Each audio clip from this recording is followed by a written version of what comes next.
Gracias por acompañarnos en este propósito de comunicarnos en su programa Influyentes con Geomar García. Vamos a ver qué tiene nuestra compañera Elimar García en su reporte. Saludos, Elimar. Honrada de una semana más poder participar en Influyentes con Geomar García.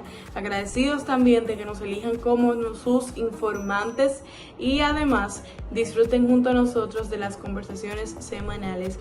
No olviden seguirnos en las redes sociales, Instagram y YouTube como Influyentes con Geomar García. Sin más preámbulos, vamos a iniciar con lo que es nuestro contenido. La Embajada de Japón, reiterando el apoyo de dicho país con el nuestro, contribuye con la construcción de 4 nuevas aulas en la Escuela Padre Arturo de Monte Plata. Esto con el propósito de, valga la redundancia, colaborar con la educación, el compromiso con la educación dominicana de esos sectores más vulnerables que sabemos que no tienen las mismas oportunidades que tal vez en otras provincias.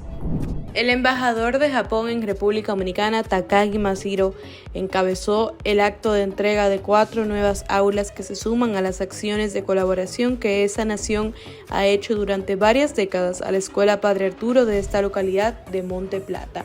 Takagi Mashiro dijo que esta vez la inversión para la obra supera los $91,000 a fin de mejorar las condiciones en las que reciben docencia 1,400 alumnos. El diplomático recordó que es la tercera vez que visita esta escuela con el propósito de aportar a la educación. Estuvo en 1998 luego del paso del huracán George, también en el 2014 y ahora en 2022, siempre haciendo énfasis en elogiar el nivel y la calidad de la enseñanza que se imparte en este centro educativo, asimismo reiterando su disposición de continuar colaborando con el mismo. Resalta que dicha colaboración es contenida en el marco del Programa de Cooperación Económica No Reembolsable o Donación del Pueblo Japonés para la República Dominicana. Durante el corte de la cinta, el embajador Mashiro estuvo acompañado de la directora Teresa Pagán, el senador Lenín Valdés, la gobernadora Rafaela Javier, la alcaldesa Altagracia Herrera, el viceministro de Educación Oscar Camargo, el director regional de Educación Buenaventura de la Cruz, la directora del Distrito Escolar 17-02 Natividad Custodio, el sacerdote César Peralta, el presidente de la Asociación de Padres y Amigos de la Escuela Captulo Espinosa, profesores y otras personalidades vinculadas al quehacer educativo. Altiz, junto a la Alcaldía del Distrito Nacional y el Cincinnatus Institute of Craftsmanship, hacen aportes para la construcción de un centro de capacitación técnica en Villa Agrícola. En el caso de la compañía de telecomunicaciones, hace el aporte de internet de fibra óptica para comenzar lo que es esta maravillosa innovación para el continuo desarrollo profesional de los jóvenes de esta zona. Explican que esta iniciativa se desea desarrollar en Villa Agrícola debido a que es uno de los barrios con mayor densidad poblacional del Distrito Nacional, con una alta incidencia de trabajo infantil y falta de oportunidades para el desarrollo de capacidades de jóvenes y adolescentes, por lo que esta iniciativa representó para Altiz una gran oportunidad de apoyar la transformación de esta comunidad y su gente. Además, aquí la compañía encontró un espacio con oportunidad para facilitar el acceso de los beneficiarios a una educación de calidad a través de un proceso formativo que les permitirá desarrollar sus capacidades y mejorar su calidad de vida al acceder al término del programa a un posible empleo formal.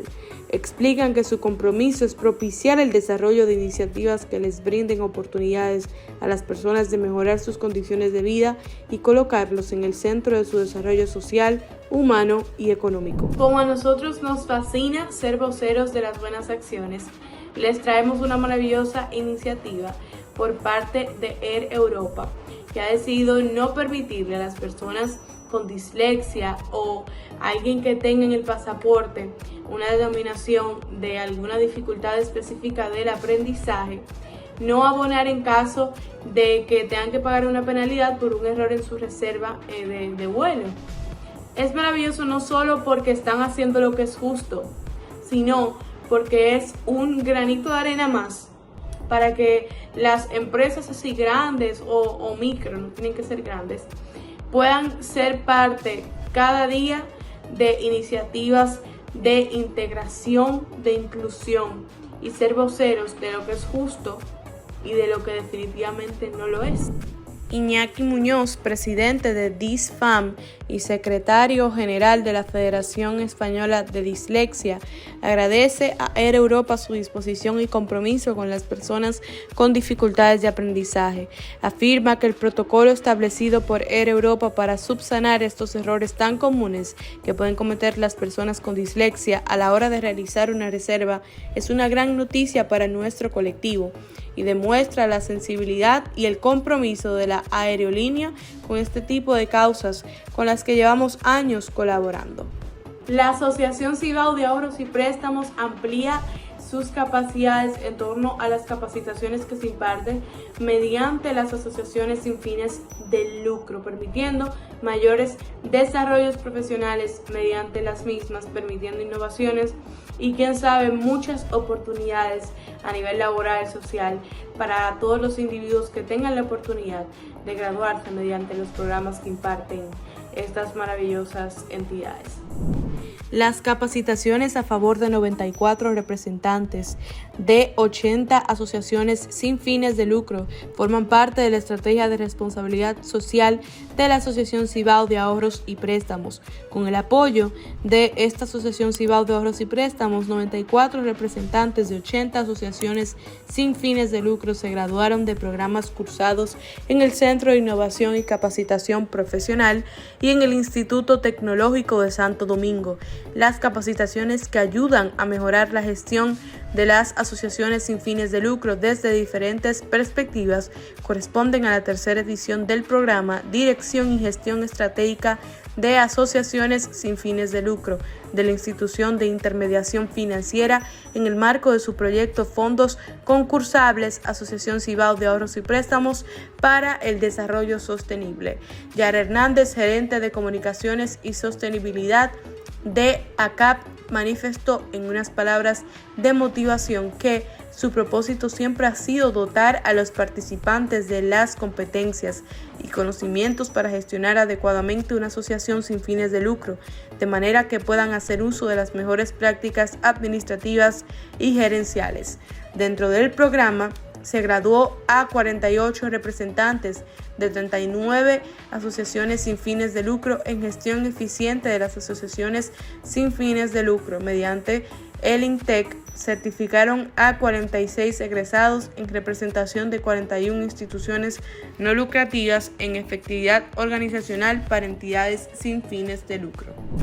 Como siempre, exhortándoles, aunque se hayan acabado los comentarios, que se queden aquí pegaditos del televisor para que disfruten de la conversación semanal, sin que se les olvide seguirnos en las redes Influyentes con Geomar García en YouTube e Instagram. Muchas gracias, Elimar, por tu reporte, muy interesante como siempre. Procuramos que ustedes estén bien informados de la manera más amena posible. Vamos ahora a los patrocinadores para luego compartir con ustedes un diálogo muy interesante en nuestras entrevistas. Le prometemos que será de mucho provecho para todos nosotros. Manténganse con nosotros.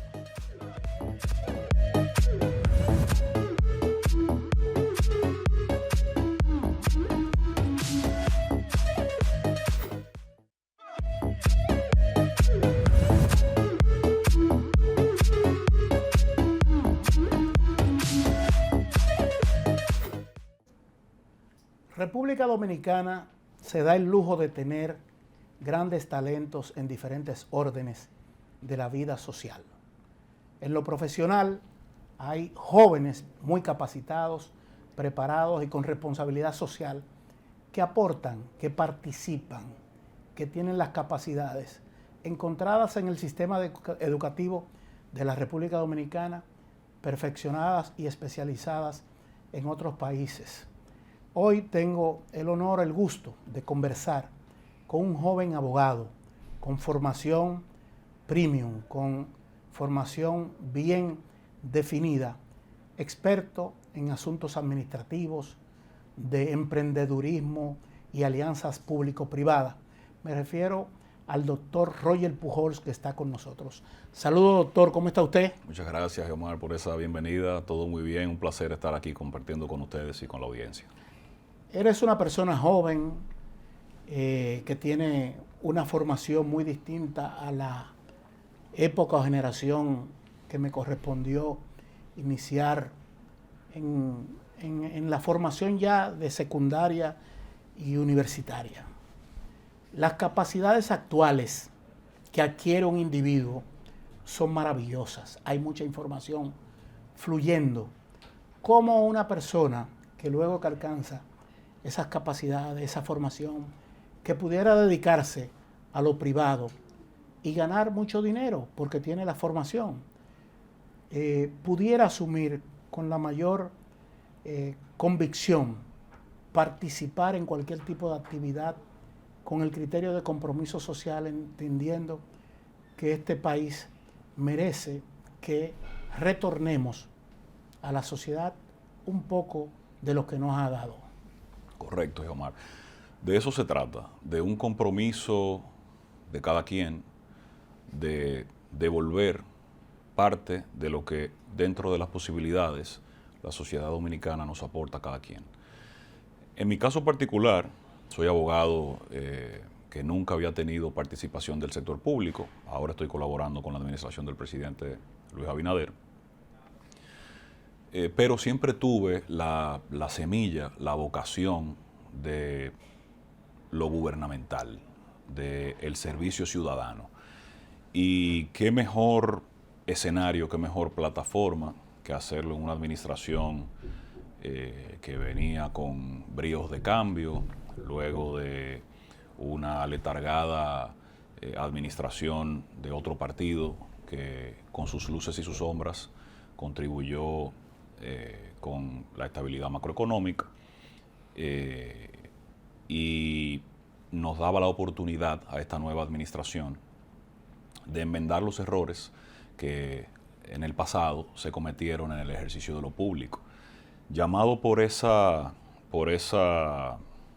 elemento de poder continuar aportando ya desde lo gubernamental, porque siempre me he vinculado, por ejemplo, en el marco de mi ejercicio profesional, en el ejercicio del derecho administrativo, del derecho constitucional, que son derechos públicos, y que por ende, aunque sea desde la perspectiva privada, uno tiene formas de aportar a la consolidación y a la construcción de un Estado más moderno, más equitativo y más justo. Ya desde este lado de la mesa, entender cómo funciona este aparato magnífico, este aparato inmenso que es el aparato del Estado, que a pesar de que como Estado no tenemos la dimensión de otras economías, de otros países, es un Estado muy complejo. Pensar con luz propia. Correcto. Es difícil en el ambiente, a veces. Has escrito un libro con un título que hay que tener formación, que hay que tener niveles para comprender. Un título: Régimen jurídico de la concesión para la explotación de obra eléctrica en República Dominicana, en el ambiente académico y especializado del derecho y todas estas cosas que tienen que ver con armar proyectos de inversión público-privada. ¿Cómo se puede desenvolver un individuo con pensamiento y formación como tú en un ambiente en el que a veces hay mucho recelo y tú lo que quieres es aportar? Sí, yo creo que ese libro es un buen ejemplo de lo que comentaba en mi participación anterior, de que desde el sector privado se pueden promover estructuras de modernización del Estado. Si bien yo lo publiqué en diciembre del año pasado, hace un año, sí, ese libro lo comencé a trabajar en el 2017. Es decir, el grueso del libro se trabajó desde el sector privado. Mira, la verdad que en la administración actual yo he encontrado espacios de escucha, han sido muy empáticos con mis criterios. No he visto la parte del recelo, no quiero decir que no exista, pero la verdad que ha sido un buen espacio para contribuir. Ha sido un buen espacio para contribuir en el marco de las competencias del ministerio en el que trabajo y en el marco de la dependencia que dirijo en ese ministerio, he tenido la oportunidad de brindar soluciones innovadoras, modernas y sobre todo muy justas, de hacer las cosas bien. Hay una inquietud que tiene mi compañera de programa, Elimar García. Vamos a ver qué pregunta Elimar. Adelante, Elimar. Muchísimas gracias, señor Pujols, por aceptar la invitación a Influyentes con Geomar García. Mi duda va correspondiente a cuáles alianzas usted cree primordiales para solucionar a un corto o mediano plazo estos problemas tan graves que estamos teniendo a nivel de electricidad. Mira, muchas gracias por esa pregunta tan interesante, Elimar. La verdad que la actual administración es bien sabido que asumió en condiciones muy difíciles. Se ganan unas elecciones en el marco de una pandemia, se toma el poder en el marco de una pandemia, en el fuego de una pandemia. Posteriormente, y a causa de la propia pandemia, se deriva una crisis de la cadena de suministro. Posteriormente, la guerra de Ucrania-Rusia. Y la crisis de cadena de suministro tiene un impacto importante, sobre todo en el sector de bienes y servicios, porque incide en cuanto los insumos necesarios para brindar servicios, los bienes necesarios para brindar servicios de calidad, servicios públicos de calidad, entran en una espiral de aletargamiento. O sea, decía Milton Morrison hace unas semanas en una entrevista que tuvo, que licitaciones de bienes llevadas a cabo el año pasado todavía no se han podido concretizar respecto de la entrega de esos bienes, fruto de tardanzas de los fabricantes, de los importadores, de los distribuidores. A eso súmale la crisis derivada de la guerra Rusia-Ucrania, el incremento sobre todo en el marco de los combustibles, del gas natural, sobre todo. Y menciono el de gas natural porque eso tiene un efecto transversal en toda la economía, porque afecta o tiene potencial de incidir en el costo de la tarifa eléctrica, en la tarifa eléctrica.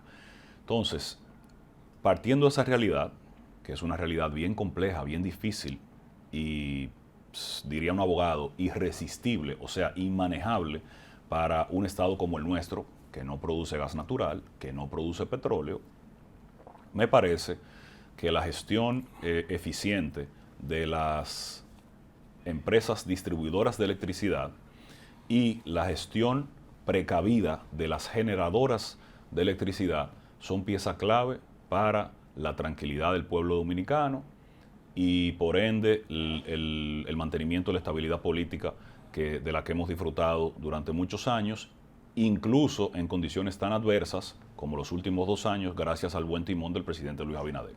¿Cómo verlo de manera positiva y posibilidad de negocio de un inversor, ya sea de República Dominicana o de otro país, que diga voy a República Dominicana a participar de una alianza público-privada, de una inversión en un fideicomiso? ¿Cuáles son los atractivos favorables a esos propósitos? El principal atractivo que tiene República Dominicana para la inversión extranjera es la estabilidad económica y la estabilidad social que brinda el país, tanto a la inversión local como a la extranjera. Esa es una de las más grandes fortalezas que tenemos nosotros como país, y la gran bendición de la gestión de los últimos 2 años es que aún en condiciones adversas se ha podido mantener esa estabilidad social y esa estabilidad económica a un alto costo económico, y es bueno que se haga conciencia de ello, pero en función de una necesidad. O sea, desde mi punto de vista, es la única opción posible. Y por eso estuvimos de acuerdo con la medida instruida por el presidente Abinader de desmontar las alzas tarifarias, las actualizaciones tarifarias derivadas de la suscripción del pacto eléctrico. ¿Por qué? Porque si bien yo, como estudioso y modestamente del sistema y del mercado eléctrico, procuro y propugno la tecnificación del servicio y la despolitización del servicio, ¿por qué no? y la tecnificación de la tarifa, en cumplimiento de la ley 125.01 que ordena el establecimiento de una tarifa técnica, no de una tarifa de corte político, no de una tarifa de corte partidario, sino una tarifa técnica que recoja todos los costes asociados al suministro de energía eléctrica al usuario final. Este momento es muy complicado, es un momento muy difícil para el pueblo y amerita de medidas extraordinarias. Yo siempre estuve de acuerdo con la tarifa técnica y no estoy de acuerdo con el subsidio. Yo, de hecho, vengo del sector privado, de un ejemplo de una empresa que opera en una zona en la que no hay subsidio y es una empresa completamente eficiente. Ese es uno de mis grandes referentes en materia de energía eléctrica. Y reformulo con el hecho de que no estoy de acuerdo con el subsidio. No estoy de acuerdo con el subsidio como está planteado al día de hoy. Generalizado. Correcto. El subsidio, focalizarlo. Correcto. Estoy de acuerdo con un subsidio focalizado, pero no con un subsidio generalizado, porque, por ejemplo, a mí me subsidian la energía eléctrica en alguna medida. En un punto de la ecuación yo disfruto del subsidio. Y dentro de este ambiente, como se maneja, ¿es atractivo realmente para un inversor participar del negocio, ya sea en fideicomiso u otra forma? En el estado actual de las cosas, extrayéndonos de las crisis derivadas de la pandemia y de la crisis ruso-ucraniana, sí. Pero tú sabes que en un escenario de incertidumbre, el inversionista tiene mucho cuidado de dónde coloca su dinero. Tú tienes, por ejemplo, los vaivenes del gas natural. Hace 2 meses estaba en precio récord. Hoy día está en precio negativo. Hay empresas que están pagando para que le quiten el gas natural de sus instalaciones. En Europa, sobre todo, en Dinamarca. Ayer se vio eso, precio negativo del gas natural. Porque el reinventario de los países europeos fue tan agresivo, y actualmente está por encima de un 90% de la capacidad de almacenamiento de los países europeos, sobre todo de la Unión Europea. Y eso produjo unos movimientos muy bruscos de altas y bajas del gas natural. En un escenario de tanta incertidumbre, el inversionista tiene cuidado de dónde coloca su dinero, como decía, y probablemente no se vean inversiones en el corto plazo contundentes que puedan cambiar la conformación o la estructura actual del sistema. ¿En qué parte de todo el pastel energía conseguida a partir de combustibles fósiles, las energías renovables, fotovoltaica, eólica, dónde es más rentable hacer una inversión actualmente? Bueno, esa es una pregunta que tal vez si yo tuviera la respuesta fuera el primero que estuviera invirtiendo ahí. Pero depende en qué segmento del negocio tú vayas a hacer la inversión. Si tú eres un productor de gas natural, es un momento bueno para tú hacer nuevas exploraciones y explotaciones de gas. Se prevé, leía la semana pasada que se prevén que los precios del gas natural se reduzcan en un 30%, pero aún reduciéndose en un 30%, están en precios históricos, en precios récord, en comparación con el año pasado y con los años anteriores, sobre todo el gas europeo. Si tú estás en el negocio de la generación eléctrica, probablemente, tal vez ahora el diésel, si vas a instalar alguna generación eléctrica con base en diésel, que aparentemente ha mantenido los precios relativamente estables y parecidos al gas natural, te puede hacer sentido. Si es con fuel oil, se complica la película porque las plantas generadoras entran al sistema por un orden de mérito. Las más eficientes entran primero y las menos eficientes entran de último. Las que venden más barato. Correcto, las que producen más barato entran de primero y las que producen más caro y venden más caro entran de último. El heavy fuel oil, los precios del heavy fuel oil no permiten ahora mismo la entrada pronta al sistema y por ende no es una inversión inteligente. La inversión en energía fotovoltaica, en energía eólica, moviendo los grandes abanicos, como le dice la gente. Pero de eso vamos a hablar luego de una pausa, por favor, Roger, para retornar con este diálogo. Vamos a la pausa.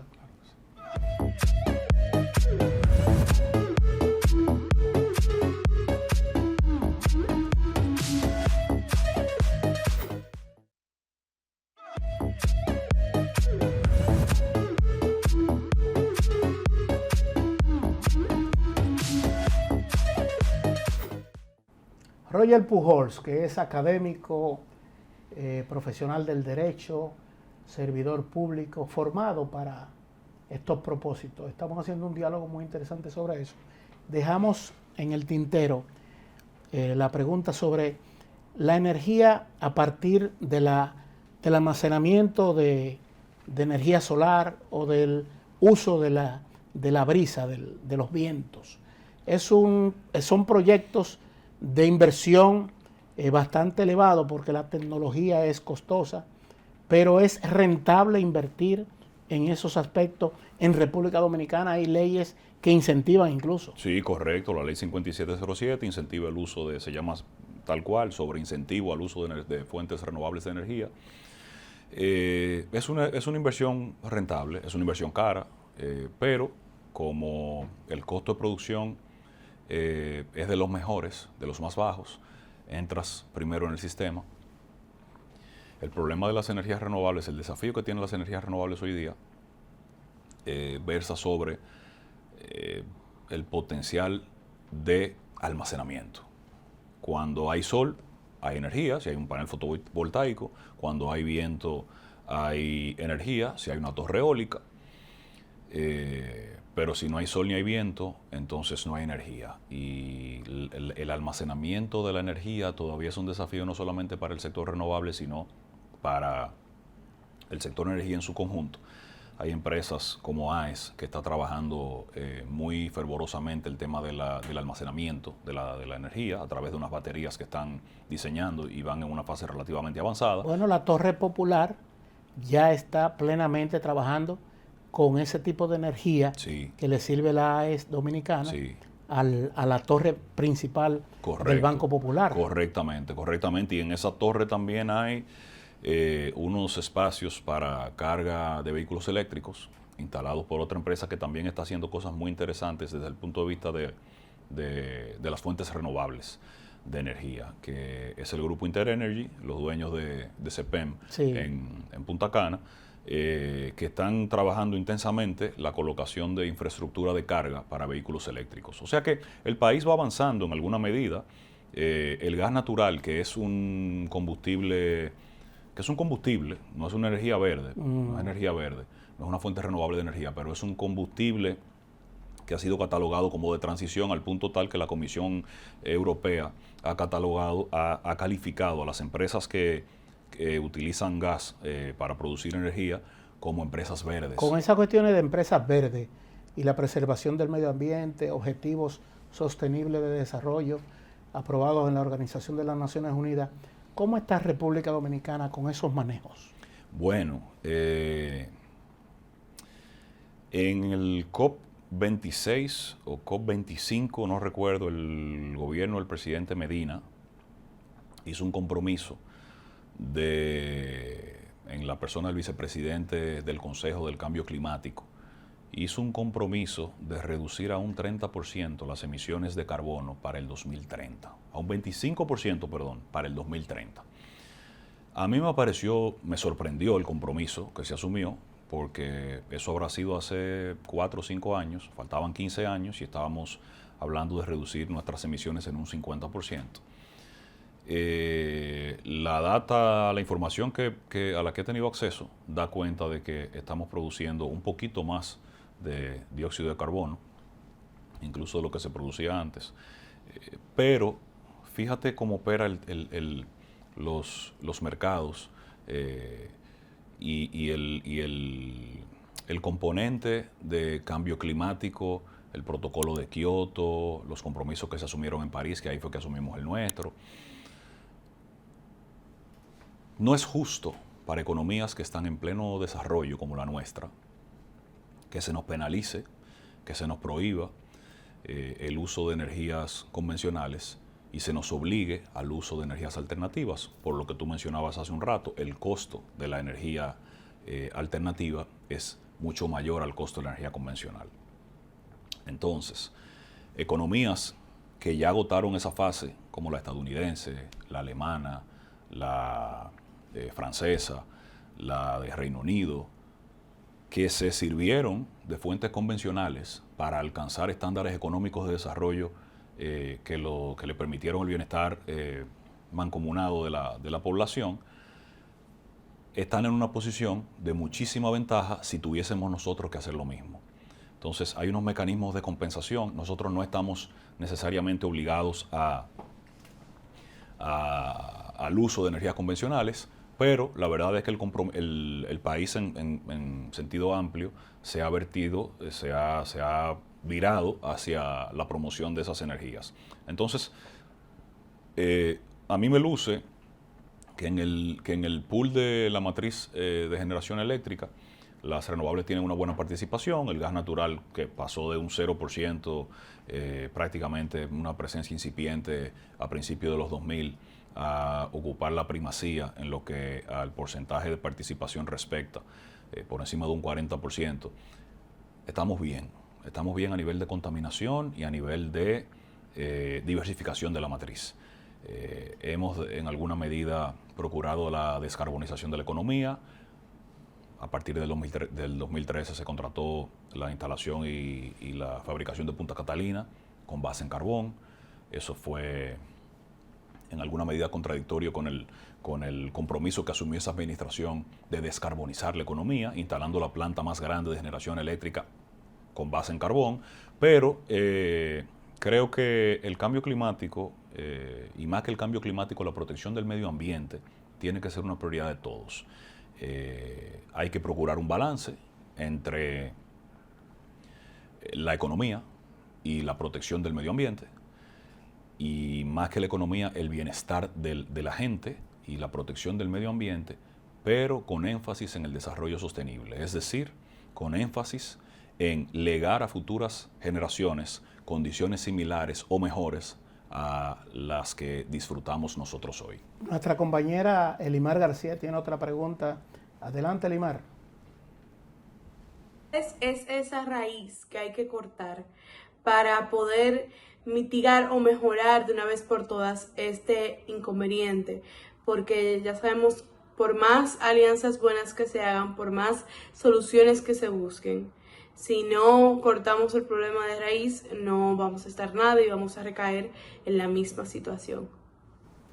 Sí, bueno, los problemas de los apagones. Sí. Somos varias las generaciones que nacimos con apagones y parece que vamos a morir viendo apagones. Sí, la verdad que es un tema. Yo cuando niño veía el tema de los apagones en los noticieros y crecí viéndolos. Para el año 90 nosotros teníamos un déficit de generación eléctrica de aproximadamente 100, 110 megavatios, que se suplía con la entrada de una planta privada en alguna medida cuando tenía capacidad. Pasaron 30 años de administración pública y estamos prácticamente comiendo por lo servido, en una situación muy similar a la del año 1990, en la que la demanda es prácticamente igual a la oferta, y eso nos deja a nosotros en una posición de vulnerabilidad, porque si no tenemos reserva fría y se daña una planta, se producen apagones. Otro factor importante con el tema vinculado al tema de los apagones, la distribución, pero las empresas distribuidoras están prácticamente igual comiendo por lo servido. El precio de venta de energía, el precio es 9 pesos por kilovatio y el precio de compra el mismo. O sea, la actualidad, los últimos 2 años y medio del contexto internacional han puesto una carga onerosa no solo a este gobierno, sino a todos los gobiernos para salir al rescate del bienestar de la población en la medida de lo posible. Pero la verdad es que hasta que nosotros no hagamos una inversión agresiva, contundente, en materia de redes de distribución, porque las pérdidas en transmisión, en el sector transmisión, rondan el 3%, que eso es parámetro, prácticamente un parámetro aceptable, un referente mundial aceptable. Para que ustedes tengan una idea, en transmisión las pérdidas aceptables rondan entre 1 y 2%. Aquí la teníamos hasta hace poco en un 3%. El problema es la distribución. Hasta que no hagamos una inversión fuerte en el segmento distribución, y una inversión importante en la generación de electricidad, probablemente estaremos en el mismo punto que hemos estado en los últimos 40 años. Y ahí es que yo hablo de la importancia de la inversión en generación, no solamente desde la perspectiva de la despolitización de los activos eléctricos, sino desde la arista estratégica. La generación eléctrica, los activos de generación, son activos político-estratégicos, porque inciden en el medio ambiente, inciden en el bienestar de la población, y si bien la Constitución de la República establece que no puede haber diferencia de tratamiento para una empresa pública y para una empresa privada, la propia Constitución te permite establecer diferencias siempre que esas diferencias se orienten a actividades esenciales, actividades estratégicas, como efectivamente lo es la generación. Entonces, el Estado está para romper hielo, el Estado está para hacer mercado. Y cuando el Estado se disponga a invertir en generación o a procurar esquemas de inversión privada que rompan el hielo y nos permitan contar con una reserva fría, probablemente estaremos en la misma posición. ¿Cómo está el ambiente de la academia, Roger? Tú que estás constantemente en eso. ¿Se interesa la generación nueva en conocer esos aspectos de la formación, la especialización, pero acompañada del punto de vista de conciencia social y de responsabilidad social, filosófico, sociológico, político? Mi experiencia personal es que se interesa y se interesa mucho. Yo estoy rodeado de un equipo de jóvenes con un sentido no solo académico, sino con un sentido social importantísimo. En mi experiencia lo que he visto es que los jóvenes, por ejemplo, piensan incluso en el consumo sostenible. Le compran a empresas que entienden que hacen algún aporte o algún reembolso social de sus ingresos y de sus beneficios, aparte de que tienen un sentido de servicio muy, muy elevado.